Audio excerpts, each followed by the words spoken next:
From Outpost Gray and Grant Thornton Public Sector, we provide you the CyberFed News Roundup, tech news that matters.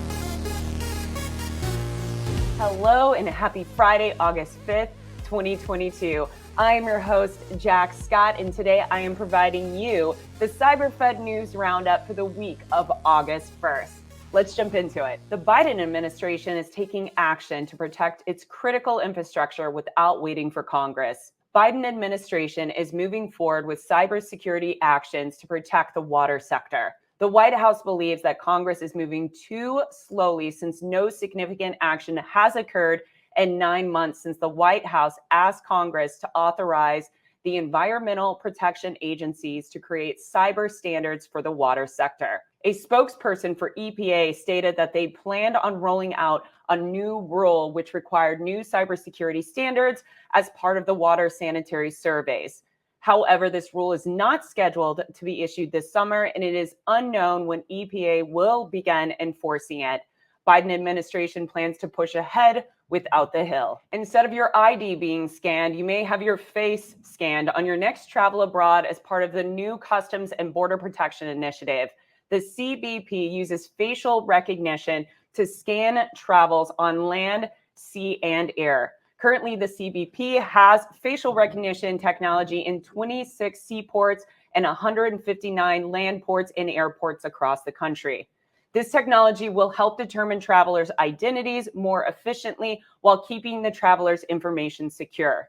CBP has provided notice and information on where this new technology is utilized and how Americans can request to opt out of being scanned. There were concerns about the technology, which were noted by the Electronic Privacy and Information Center, noting that this technology encroaches on Americans' constitutional rights to privacy.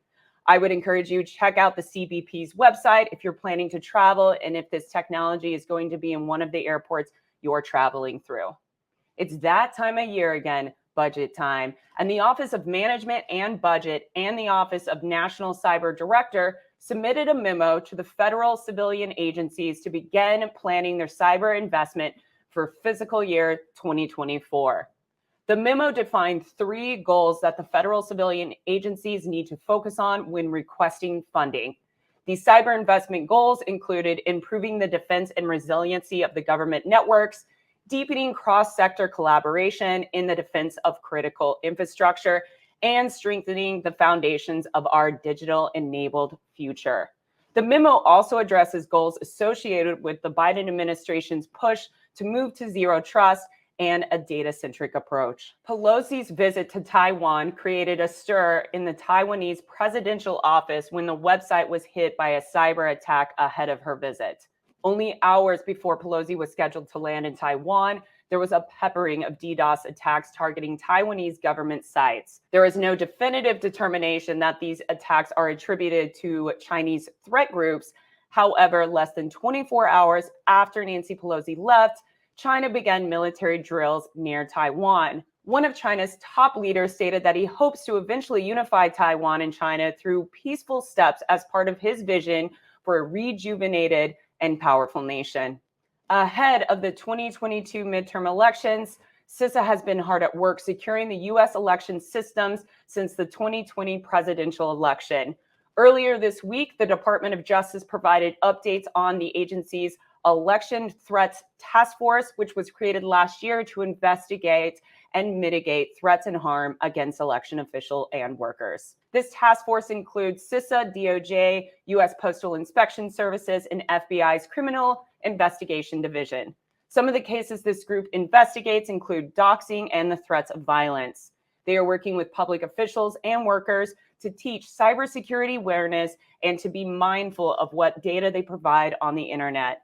CISA is also taking steps to safeguard voting systems from outside breaches. The Technology Modernization Fund Board and the Office of Management and Budget are holding true to their promise of spending $100 million on improving customer experience. This week, the TMF board and OMB awarded $26.8 million to 3 agencies to modernize their systems. The 3 agencies include the Labor Department, AmeriCorps, and the U.S. Agencies for International Development.